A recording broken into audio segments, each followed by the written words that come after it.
inspired to push through. Because there's a spark in you. Breakthrough or bust.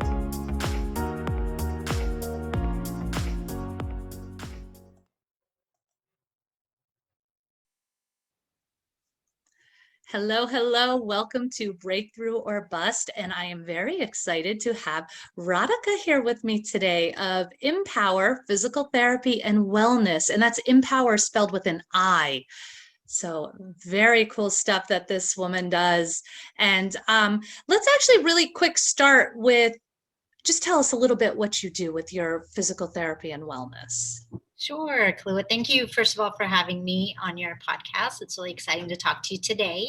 I am a doctor of physical therapy and the owner of Empower Physical Therapy and Wellness. And I'm a physical therapist by trade, but I specialize in pediatrics. So, specifically, babies from 1 month all the way up to 2-3 years, but I can treat kiddos up to 18 years of age. But I love working with my sweet, chubby, playful babies on their neck tightness and helping improve the alignment, as well as flat head syndrome and recognizing it and helping getting parents to the right providers to treat it, as well as treating developmental milestones. And I apologize for the background. My roof is currently being worked on. So that is a nutshell of what I do as a physical therapist. Thank you. Yes, so Radhika is muting herself today because of the roofers, but we're carrying on because, we're imperfectly amazing and everything is wonderful.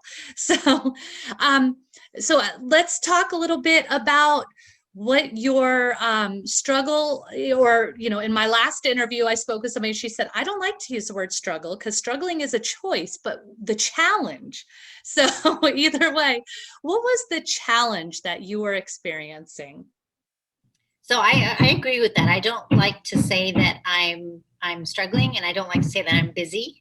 I like to say that I am blessed with a full plate and many wonderful things to do, and I love having things to do. My challenge and really my point of breakthrough was about a year prior to opening up my own practice. I was working in a clinic, of course, led by corporate, and was a full-time physical therapist for an orthotics company. Loved the work because I did get to work with new mothers and babies, but was burning the wire at both ends, burning the candle at both ends. And so 8 months pregnant, I decided that when I went on maternity leave that I wouldn't just snap right back and just return to work just because that's what society expected me to do, but I was going to take this time to reflect and to just be, and to really kind of peel back the onion layers a little bit and dig out my true identity again. And I was struggling. The struggle or the challenge was, and I think struggle is the right word, because I was choosing to kind of be stuck in a way because it was a safe territory. But I recognized that and said, this is an opportunity for me to take this time, right? What better time than after you have a baby to kind of reevaluate your role as a human, a woman, a mother, and then career, profession, or purpose work. So I was really challenged with balancing both roles. How can I be the number one mom that I define as being number one to my kids, as well as defining my purpose on this earth as a human being, my greater purpose besides being a mother, because I didn't want to become just a mom in the sense of that would just consume my whole identity, and I feel like it had at that point. So I was challenged by how can I get the best of both worlds and balance it and feel okay. Where the breakthrough happened was accepting the transition for what it was, and to accept a season of my life for what it was. I went on maternity leave, and second time around was much better with postpartum, depression and fatigue, and learning how to breastfeed and learning how to carry the baby and balancing a toddler and a baby and a home and a marriage and work identity I was still trying to figure out, but accepting the season for what it was. This was my season to really be a new mom again, and to sharpen my skills as my toddler's mom, and to really just be in love with my baby as an infant mom. So I kind of had a split role as mom too, right? Teaching my toddler newer things while just nurturing my baby. So that was hard because up until becoming a mother, it was all professional work and getting married and traveling, and it was a whole different identity. So it was hard to transition and accept that this is what it is now, but I have a choice to direct my trajectory in a different way. So that's really the impetus of starting my own private practice, was how can I still be a mom in a certain way and be a therapist and work and generate some nice income, and then come home and still have fuel for my own kids and be able to nurture my own kids. It's just me. So it's a funny story when I asked my 4-year-old, what is my name? And he said, it's Mama. What do you mean, what's your name? It's Mama. Like, that's all they knew for the past 4 years. Like, I am his mama, and for time to continue. And I said, no, Mama actually has another name, and you know it, and you know what my name is. It's Radhika.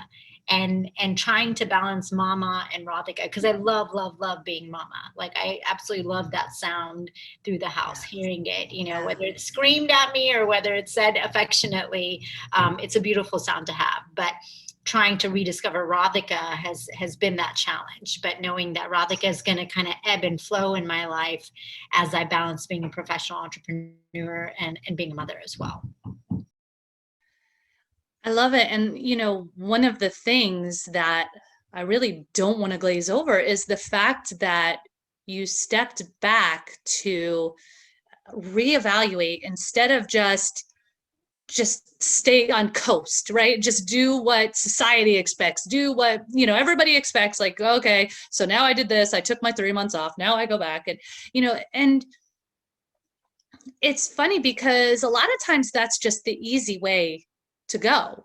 Like, that's what everybody expects. And so then that's just what you're going to do. And there's no, turmoil or fight or anything, right? You just do it. But when you actually step back and reevaluate and say, what do I need? What do I want? What is authentic for me? Like, I have a person to care for now. Who do I want to be for that person? It's really powerful. And I did that the first time. I jumped back in 3 months later to work, and I was in tears in the break room in between patients. And then I put on my professional face, wiped the mascara off, cleaned myself up, drank a cup of water, and went back out, and was happy and a great day. And then I would ebb and flow, and it was really, really rough, and it was tough. And I think one important takeaway for myself and everyone that's listening that's maybe going through either the same thing in motherhood or something similar, analogous, professionally or personally, is that you can't, you have to put on your own oxygen mask first before you can be anything to anyone else. And for me to go back to work was good in a way, because I needed to get back into a routine, and I was going to be a better mother in the long term. Maybe I didn't feel like it in the short term. But even now, I sent my almost 2-year-old to school 2 weeks ago, and it's been so traumatic. And I thought it's traumatic for him, but it's been so traumatic for me. Like, I have his screen up next to me every time I'm working, and I'm popping in to see how he's doing. And I didn't realize how hard it was going to be for me emotionally. I thought I was ready to go. And what I keep reminding myself is that the seeds I'm planting now professionally and financially is going to be for the betterment of his life and his brother's life and our life as a family in the future. So I can't feel and carry around that guilt of like, I'm making him go to school, because it's a good thing. It's not good right now because it's new for him and it's new for me, but I have to take care of me, because now when they come home, I'm all in. Like, I want to play, I want to roll around, I want to go outside, I want to eat a donut, I want to have pops. We want to do all the things. And it's so much more beautiful than, like you said, just doing what society expects you to do. And I guess this is kind of my sentence. This is what I have to do. And you don't have to accept that. Absolutely. Oh, I love that. You don't have to accept that. Please hear that. That's great. I remember when my daughter was right around 2 or 3, and I was working in a horribly toxic job. It was awful, like to the point that my hair was falling out. Like, I was stressed. And I remember picking her up after work one day, and we're driving home. And, as we get back to the as I get out of the car and I go to let her out of her seat, she's like, Mom, why is your face do like this? And I was like, oh, I didn't realize I had resting misery face, you know? And I was like, wait a second.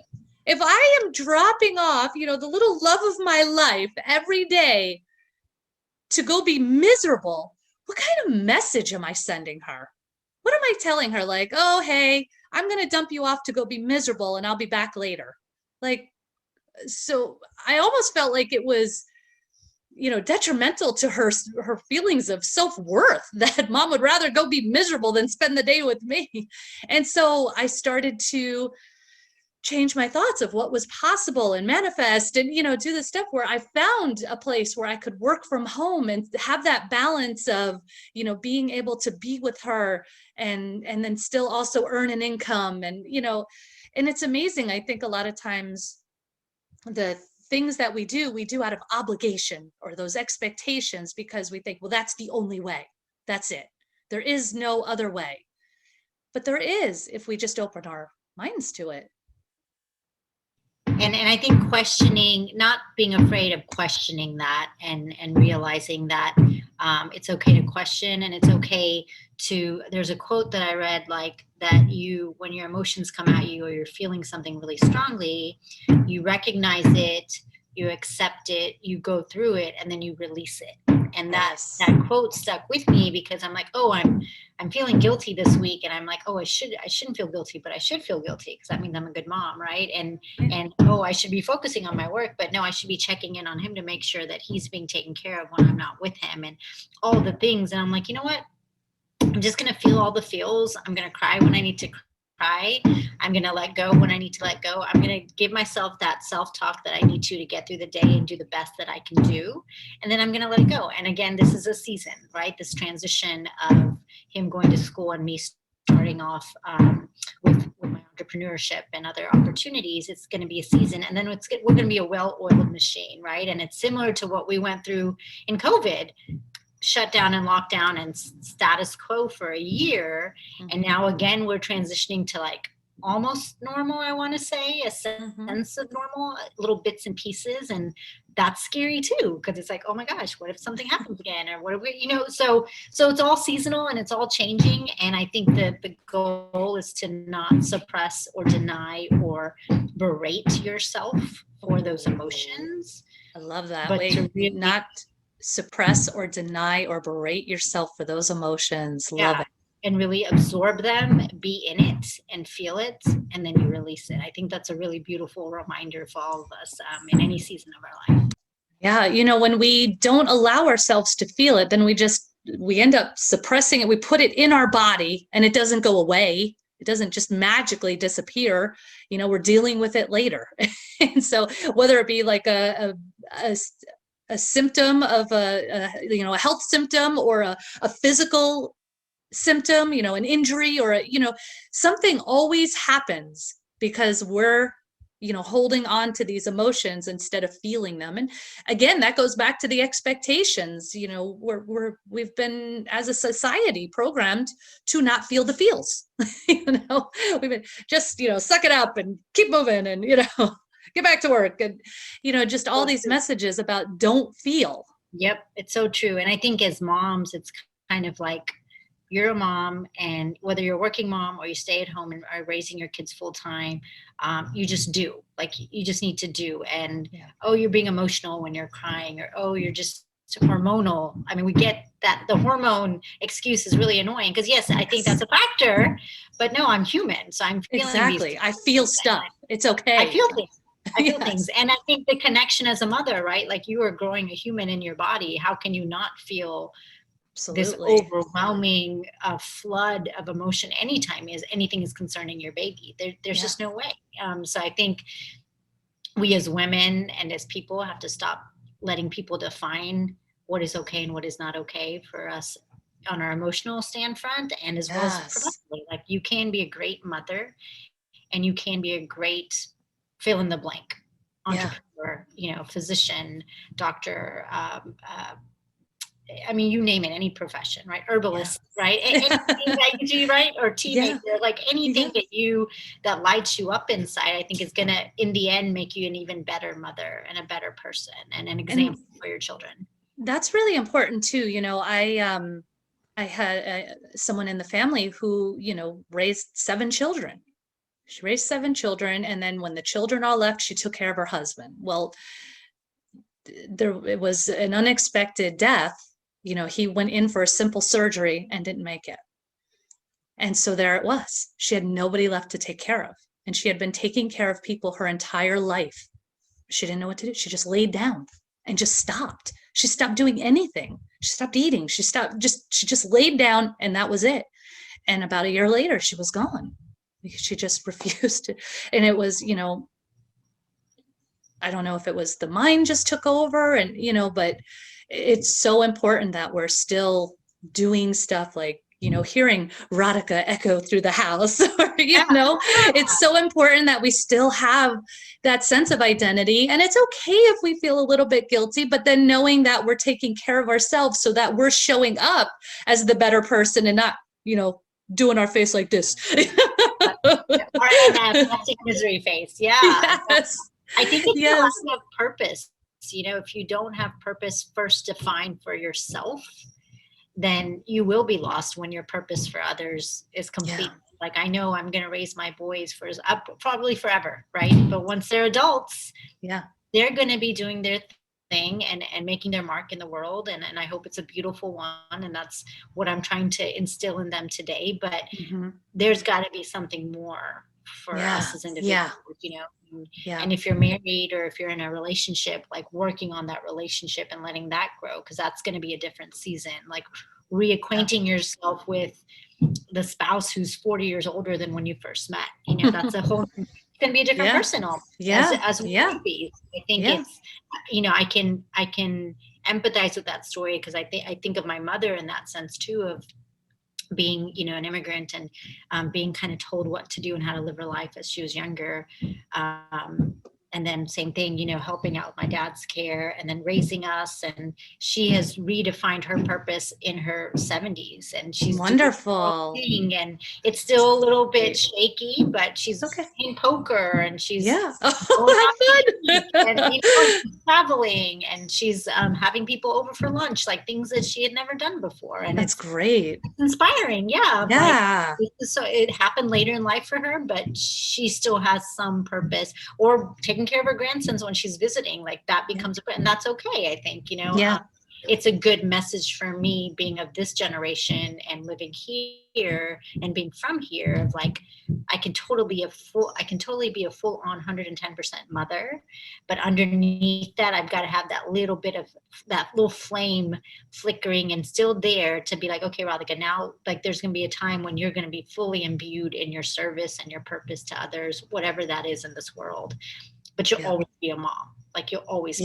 So, and they're always watching you. Like you said, like your daughter was watching you and you probably didn't even know it. Nope. I didn't know. Yeah. And it's funny too, because one of the things I really noticed with my daughter with the first pregnancy is, like, you're pregnant and everybody's gushing over you. Oh, look at you. Oh, you're glowing. And, everybody gushes. And then as soon as you have that baby, it's like all of a sudden everything, like, like the microscope. So what are you doing with that baby? And like suddenly we're like all in, judgment. There's, no matter what you do, somebody's got an opinion. So if I do this, oh, you shouldn't do that. And if I do that, oh, you shouldn't do that. And it's just, there's so many judgments about how to raise your child, when truly you're the only one programmed to know how to raise that child. I mean, really, let's be real. And no right or wrong answer. Yeah. And I mean, I joke because my son is 8 now, and still, he's a boy. He throws himself, right? And sometimes he does this stuff, like he just throws himself on the ground or something. And I get a jolt right down my spine every time he does it. I'm like, like I feel it in my body when I see him do that stuff. So there's just that connection. You just know, and it's just something that, so that's what moms intuitively know what is best. And I think that finding that place of trust in yourself and being okay with what the naysayers say and just let them say, and that's not an easy thing, but I think probably a very important one. Yeah, and I think knowing that I kind of came full circle with my journey with, when I was in that challenging phase and kind of going towards ascending towards that breakthrough, and then coming full circle of like, oh, what is my identity and what is it that I want to do? And the answers that I was looking for actually were already there. Like things that I would journal, or I would do prompts that were just like random streams of consciousness and like mind mapping and writing out all these ideas of like what lights me up, what makes me cry, what makes me laugh uncontrollably, what warms my heart. And these connections were already there. It's in a profession that I'm already a part of, but it's in a different way. Like I never thought I would become a business owner and a practice owner. And my husband told me 10 years ago when we met, like, you should open up your own practice. And I was like, nah. Like, I don't have a business degree. I don't want to deal with accounts. I don't want to have a building. Like, I just want to treat. Yeah. And then here I am full circle. And I was like, oh my gosh, I totally want to become a practice owner. Like, I want to be the one who can determine how care should be provided and show, like, I can advocate for my patients by giving them an hour and a half, and I don't have to worry about watching the clock or seeing when my next patient is here, because I'm giving them what they need in that moment, using the skills to the best of my ability. So I think we all have that core of answers and solutions, and you have to kind of go through, how some things hurt first more before it gets better. Yep. And then eventually you're like, oh, I had to go through that in order to get to this finding place, right? So I think that's important to keep in mind, that let yourself go in that circular cycle, or that ebb and flow of like the ocean, and then you're going to come back to your roots. You always will. I really believe that. Yes, I love that. Yes, that is wise for sure. And just that,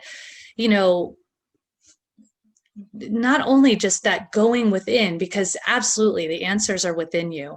They're within you, so allowing yourself to just, however you do, if it's like during crafts, maybe you color and let your mind wander, or, I'll mow the lawn and let my mind wander, or journal on it, or, whatever it is, allow it to come out through you because it's there. And then trust in yourself. And I think the more it's kind of a muscle. Yeah, at first it's like, well, I don't, and you start asking everybody, but they're not you. So they don't have the answer for you. And so the more you start to trust yourself, the easier it becomes. It's very difficult at first, and that's its own breakthrough, really. Yeah. Totally. No. And that's a really good point. I was, I think, in a state of doubt and confusion, especially with my first kiddo, and then still a little bit with my second. And I told this mentor and coach I had at the time, I'm always asking someone like, hey, if I do this, is this okay? What do you think is this the right thing to do? And she's like, why do you ask them? Are you asking them truly to get insight, or are you asking them to confirm your own beliefs and your own decision-making skills? And I was like, you're right. She's like, you already know what you want to do. Yeah. You're going them for validation, and frankly, you don't need it. Yeah. And that was like, whew, mind blown. Like, that's huge. Like, I know. Why am I needing this validation from someone else, whoever it is, be it my mother or my best friend, who I trust both of them very much, but I already knew what I was going to do. And some people might say, well, she's like a little too strong, or she's like really headstrong. She knows what she wants, but there's nothing wrong with that. And you can do it gracefully. And I learned, and you're right. It was a muscle and a skill that I had to sharpen, and I still work on it continually, but of like, no, I know what I want, and you may offer me your opinion, and I will take it, and I will assume positive intent. Yes. But if in my core, I know this is the right decision for me or my kiddos, or my family, I'm going to go with what I think is the right thing. Absolutely. And if it's not, I'm going to learn from that mistake. And you always should ask yourself of like, what's the worst that's going to happen? What if this didn't work out? Is it going to be life or death? Then you might want to get some input from others. Or is it going to be a timing is off, or you miss an event, or everything's not perfect, or the outfit doesn't look, as clean as you want to look, whatever the case is. Yeah. What's the worst case scenario? Yeah. Well, they say no. You move on and you figure it out. Yeah. So I think when I wasn't as afraid of what the outcome would be, I could go with my instinct and my intuition and be like, I don't need to ask anyone. And I save so much more time, right? You're so much more effective and efficient when you're making the decisions like that. So I think that was huge breakthrough for me, is trusting myself, like you were saying, just trusting your intuition, and that I know what I need to do. And that's a really great tool. Like, when you're making that decision, what's the worst possible scenario? And I'll actually do this with my son sometimes, because he just doesn't want to, like, no, I don't want to do it. I don't, he does that paralysis thing. And I'm like, okay, so I think he was going to go up and ask if, he was going to ask the neighbor something. I don't know. I don't want to go by myself. I was like, you can do it. What's the worst possible thing? Well, they could kill me or something like this. And I'm like, okay. And how likely do you think that is? Do you think there's a strong chance? And he's like, no. Okay, so what's the next word? Well, they'll say no. Okay. And if they say no, then what? Well, then I'll, and we start unraveling what is the worst realistic, and let yourself go to the unrealistic first. And, because truly our subconscious mind is already there. That's what's holding us back anyway. So it's already there. Let's acknowledge it. Okay, they're going to murder me. Okay, yeah. Not likely. That's so true. That's so true. You're right. Yeah. And same thing with the emotions, right? You feel it, you witness it, you accept it, and then you release it. Yeah. Yeah. Yeah. Love it. I love it. So tell me, what is it, and I say this all the time, I compare it to, I compare our breakthroughs to, giving birth, because we're giving birth to a new version of ourselves or a new experience or whatever it is. And, when we're giving birth as, with a human, we hit those transition contractions and they hurt like hell and we can't back down. It's too late, right? But when we're birthing our breakthroughs, this is where we back down, because this is when everything goes to pot. It's just everything goes crazy. Maybe, your body fails you. Maybe your appliances fail you. Everything just seems to happen all at once. And it's like, ah. And so we back down. And at least in my experience, when we back down, we keep getting pushed to that spot again. And if however many times we back down, we still keep having to go there. So what I want to do is inspire people to push through, so that they don't have to keep going back to the place of discomfort. So what is it that you wish you knew when you were first going through it, so that, maybe you wouldn't back down, or would just kind of give you that little oomph to keep pushing through? That's a great question. Usually for me personally, when I've been stuck, it's been, out of my own doing, in the sense of, if I'm in this place of anxiety and self-doubt and indecisiveness, that's a cure for me, because I've been there before in that spot. And a lot of the times you ask, well, what if this doesn't work out? But we don't ask enough, but what if it does work out? Ooh. And it could work out. What's going to happen then? Then you're going to be in uncharted territory, reaching those goals and dreams and accomplishments you've always wanted to in your life and always desired. So I wish I knew that the fear that comes back and that need to go back to the comfortable place, even though it's not healthy for you, is actually the marker or the beginning of something great. You're on the precipice of that next big change or that next big step you're going to take. And it's scary. It's like being in the Grand Canyon on the edge of that cliff, looking down at the vastness of possibility below you and the beauty of what's around you below you. So I think if I knew, like, oh, and recognizing it, like, oh, I feel kind of weird. I feel like, oh, I'm doubting myself. Or maybe I shouldn't do this. Or, okay, I'm just going to quit because it's too scary. If I knew, like, oh, there's that feeling. Okay, I can trust this feeling because something great is going to happen next week. I just know it. I got to just hustle through it. I got to stick to my guns, and I just got to follow my instinct, and relying on that instinct again, and remembering like what got me like, moving my fingers and getting all these ideas in the first place is that knowing that I know I'm supposed to help people through my skilled hands and physical therapy and my compassion and my empathy and authenticity. I know that's what I'm supposed to do, but it's scary. It's scary to be an entrepreneur and to be a working mom and to like traverse this new trajectory that I've never been on before. But if I stick with it, I'm going to see the other side of that. So I wish I knew that this fear and this doubt is necessary in order for me to kind of see where it's going to end up. And that's going to be scary too. Like, what if you do get that success, or what if you do hit that number, that monthly number you really want to get to? Oh, that really makes me feel uncomfortable. Yeah. It's I don't know, it's weird. It's weird. And whether it's our invisible script, that was what we call it, with money or with success or with wealth, however you define wealth, not just financially, but wealth in feelings and things and abundance.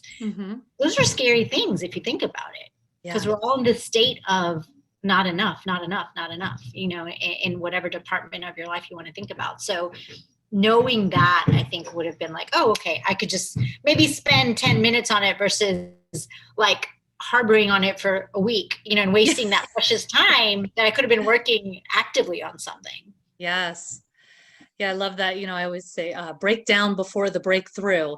And so now it's like, when everything is going to crap, I'm like, oh, great, I've got a breakthrough coming.